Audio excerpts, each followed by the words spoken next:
Welcome to the Deep Dive. Today, we're kind of stripping things back, looking at something really basic. Yeah, we've got just this one source, right? An image. Exactly. Just a picture of a page, looks like it's from a notebook, full of handwritten notes. As you can see, dates, items, numbers next to them. Looks like, well, daily spending. Pretty clear it's a log of spending. Very straightforward. Mm-hmm. And the source itself, it kind of asks the questions for us, which is helpful. Oh, what does it ask? Basically, Yeah. what do you call this kind of book, the one for writing down transaction dates? Okay. Simple enough. And maybe the more interesting bit, why do people, according to this source anyway, bother using something so, well, simple? Right, like what's the point of manually writing it all down? Yeah. So that's our mission for this deep dive. Let's unpack this really simple idea from the source. See what it tells us. And maybe what it can tell you, the listener, about just tracking where money goes. Sounds good. Where do we start? Well, first question. What is this book called, according to the source text? Okay, based purely on what's written there in the image, it calls it a journal. A journal. Right. Simple. No apps, no spreadsheets. The original method, really. Pen and paper. But the why, that's where I think it gets interesting, especially now.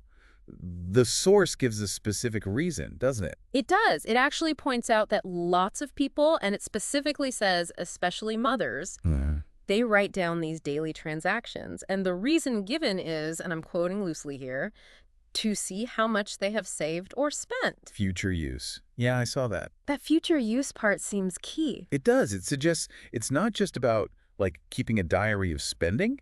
It's about gathering info. Information for later decisions, yeah. Yeah. It's about visibility. Building that immediate picture of what's actually happening day to day. Exactly. A clear record. You can't really argue with it when it's written down like that. It helps you spot patterns. Things you might just forget otherwise. Totally. The small stuff adds up, right? And looking at the examples in the source image, Yeah.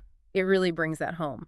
Yeah, you see things like vegetables, 100 rupees, fruits, 56, daily needs. But then right there, you've also got milk for 34, cookies for 125. Big jump for cookies. Right. And then black coffee, hot sandwich, momos for 80, peaches, later on, dosa batter, ragi, rice. So it's everything mixed together. The must-haves and the nice-to-haves. Necessities and discretionary stuff side by side. The source shows it captures the whole mix. That's interesting, seeing vegetables next to momos. Mhm. How does just listing it out like that, based on the source, change things compared to just seeing, say, a bank statement total? Well, I think it makes it more tangible. It's not just a number. More real. Yeah.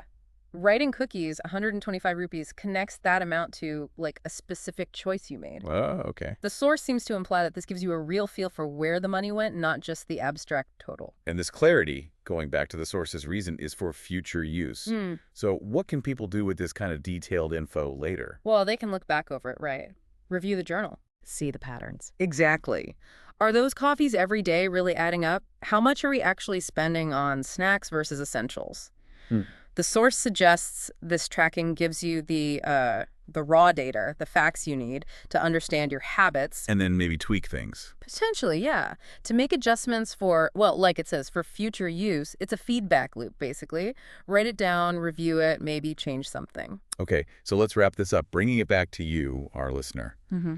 This deep dive, just looking at this one simple source image, it kind of reveals the power in keeping it basic. Mm-hmm. Using just a journal, noting down daily spending, like the vegetables, the cookies, the coffee we saw. It gives you that clear picture, doesn't it?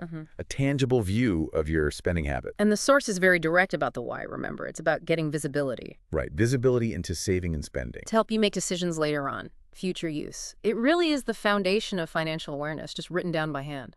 It shows that even this really basic tracking, just listing things out, offers quite a bit of insight. What really stands out to you from this? For me, it's just how effective that simplicity can be.